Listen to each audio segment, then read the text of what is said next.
On the afternoon of June 17th, 1993, in the small town of Hingham, Massachusetts, Amy Rabinovitz was home with her 3 young children, preparing the family's dinner. She was well aware that the kitchen could be a dangerous place, but on that day, she would pay a painful price for an innocent oversight.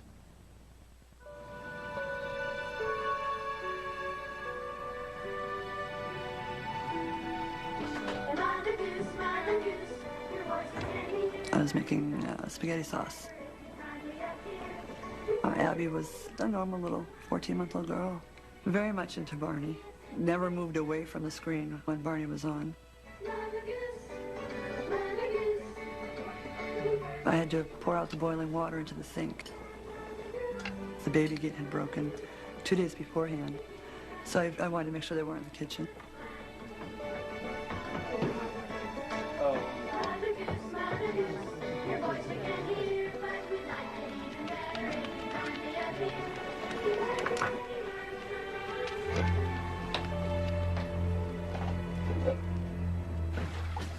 It was a matter of seconds. It was that quick, and I just couldn't stop the water from pouring. And she just caught it full face. When we continue. I grabbed her, and her skin peeled right off in my hand. I was just horrified. I was scared to death that I was going to lose her. Oh, my God! I heard something fall. 5-year-old Benjamin was the oldest of the family's children. When a baby boy or a girl is burned, sometimes they can die. Hingham Fire emergency line. My sister just got burned by hot water. Send over an ambulance. Okay, need to know where. Yeah, Hingham Street. What? The fire station. Concrete with water in it. I need the address for your house. Okay, what's the address for the house? Just peel him. My mom put Abby in the shower and cool off the heat on her. And it didn't work. She was peeling bad. Medical aid. A basic life support unit with the Hingham Fire Department was immediately dispatched, including EMT Kevin Carner. When we first got the call, dispatcher announced the address for a child that had been scalded by hot water and grease. I knew the address right away. I grew up with the mother of the child. So right there, the level of stress and apprehension has just increased double-fold.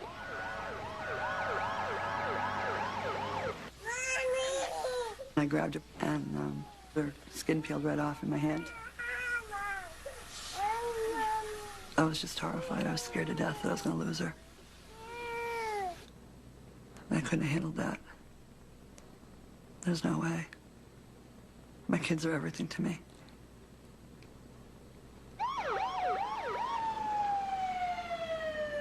Kevin and his partner, EMT Michael Antone, arrived within 3 minutes of the call.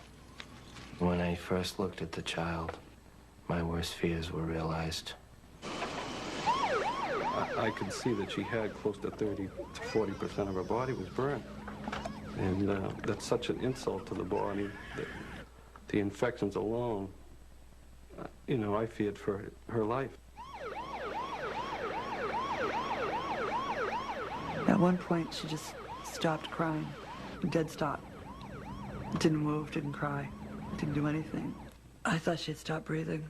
I thought she just lost it completely. I thought she was gone.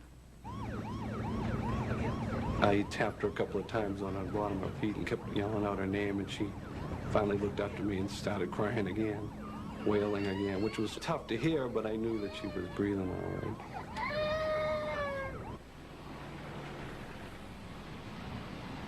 Because of the severity of her burns, 14-month-old Abby was transferred to Shriners Burns Institute in Boston and put under the care of Dr. Robert Sheridan.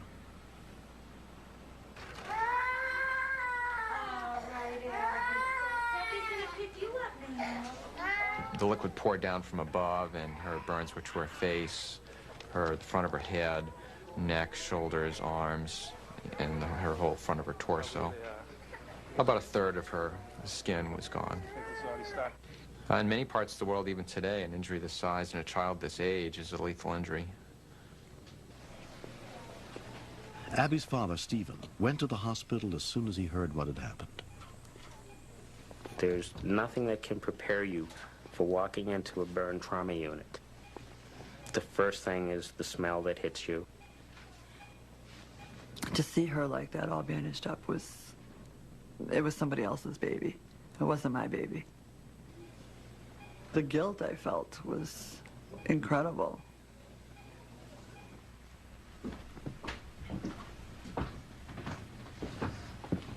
That Sunday was Father's Day, and that was probably my worst day, is I had come home from the hospital, and I was the one sitting here by myself.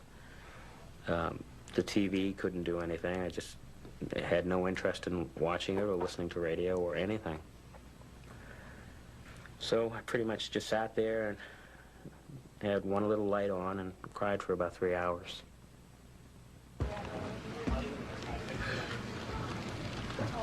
Dressing changes are painful episodes which happen twice a day. I cried every time I was there for the bandage changes.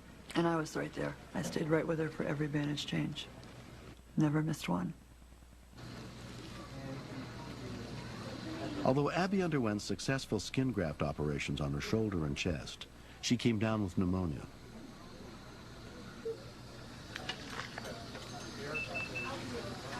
Her blood count was real low, so they gave her a unit of blood, and it just turned everything around.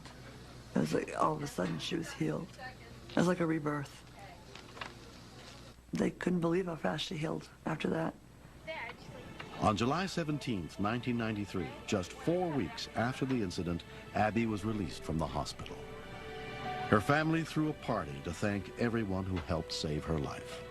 Because Abigail's injuries were so severe, we didn't think she was going to make it. So to have her alive today, running around the front lawn of her house, is just so rewarding. We've had some tough times, but it helped to restore a lot of our faith in humanity, to know that people do care.